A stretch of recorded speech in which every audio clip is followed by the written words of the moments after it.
19 soignants déposent une plainte pour harcèlement moral et homicide involontaire contre les ministres de la Santé, Catherine Vautrin, et de l'enseignement supérieur, Elisabeth Borne. Mais c'est la France entière qui devrait porter plainte contre ce gouvernement pour maltraitance, pour séquestration, pour vol en bande organisée, pour trahison.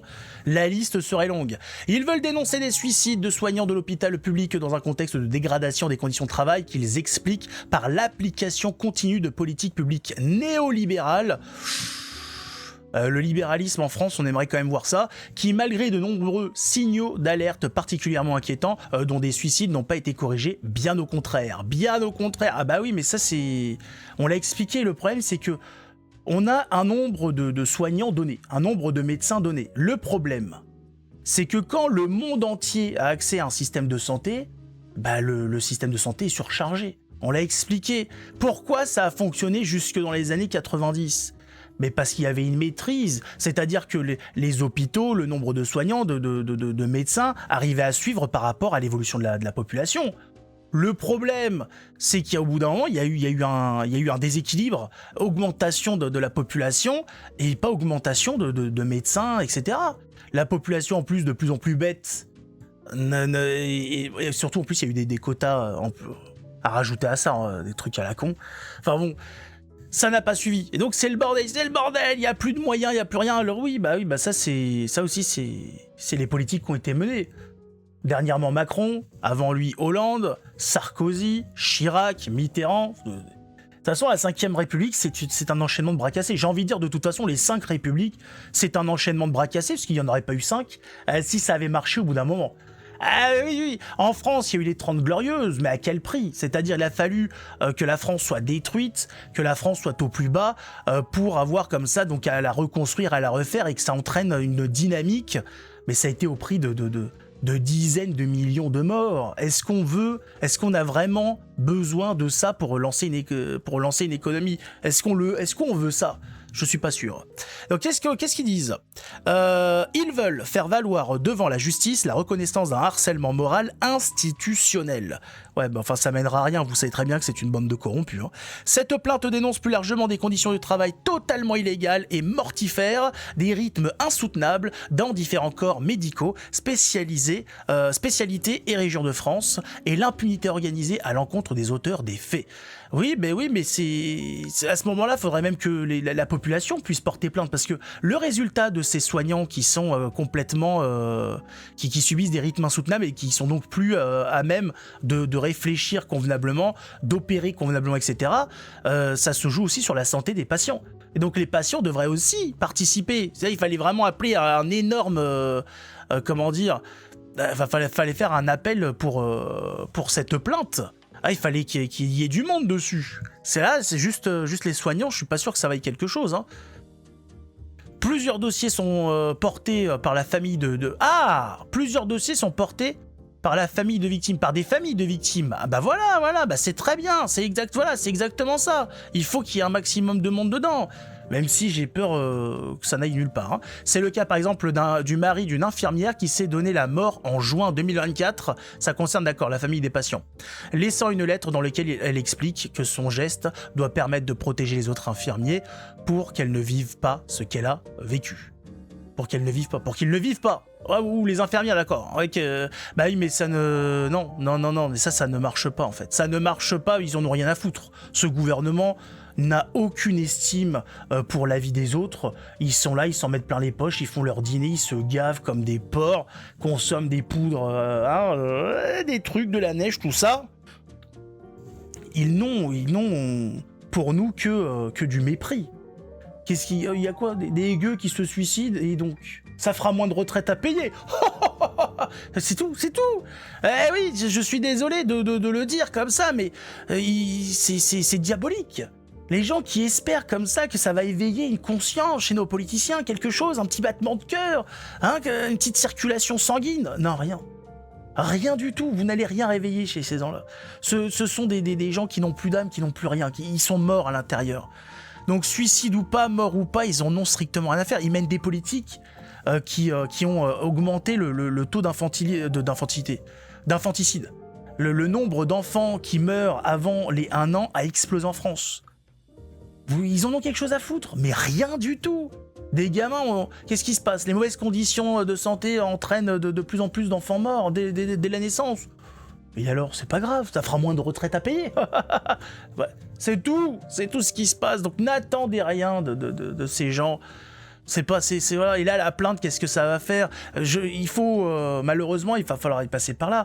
Je sais qu'il y en a beaucoup, ils disent, mais oui, mais non, on peut pas faire grève, on peut pas s'absenter parce qu'il y a des patients, tout ça. Mais si vous voulez vraiment foutre le bordel, il va falloir faire une grève générale, en fait. Et là, je peux vous dire que ça va faire quelque chose. Parce que cette grève va entraîner donc des conséquences assez graves qui vont avoir des répercussions mondiales. Parce que les gens vont dire, attendez, mais on en est à un point où les gars se sont dit, non mais là on peut plus. On ne peut plus, quitte à ce que on ait des patients qui meurent, nous allons faire une grève générale dans tous les hôpitaux, etc. Partout. Tout ce qui est lié à la santé. Hein, les crématoriums, mais l'intégralité, tous. Et là, je peux vous dire que ça va être quelque chose. Ça va avoir un impact assez intéressant. Malheureusement, voilà, on n'en est pas encore là. Les gens ne sont pas encore poussés dans leur dernier retranchement, mais ça arrivera. Ça arrivera. C'est obligé. Maintenant, il faut voir ce que ça va donner. On a bien vu qu'il y a eu pas mal de soulèvements dans différents pays. Qu'est-ce que ça a donné? Même en France, avec les Gilets jaunes.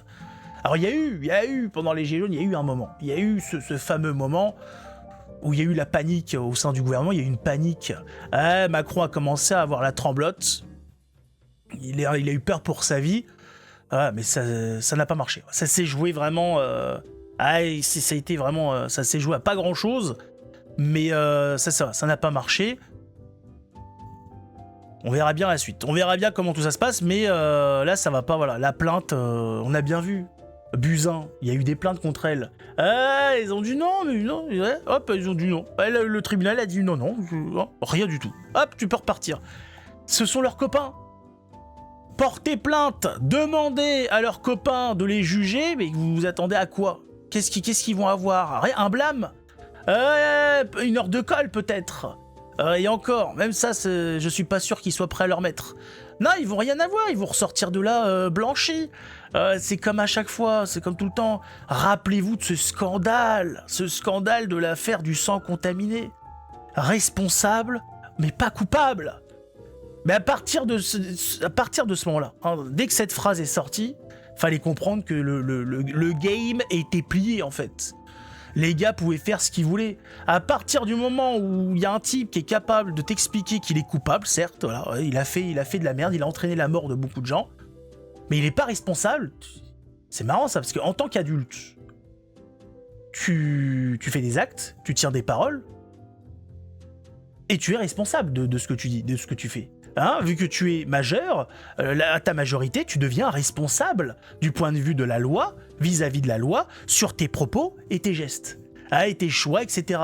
Et alors les politiciens, c'est un genre de mélange. Ils sont majeurs, mais en même temps, ils sont dans la condition des enfants. On n'est pas, voilà. Non. Coupable, d'accord, mais pas... non, responsable, mais pas coupable. Voilà. Donc ils sont responsables comme un enfant qui a fait une connerie, mais il n'est pas coupable parce qu'il n'a pas compris. Il n'avait pas...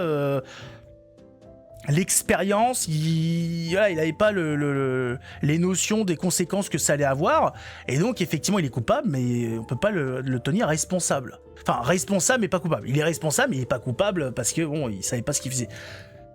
Mais ce sont pas des enfants ces gens-là.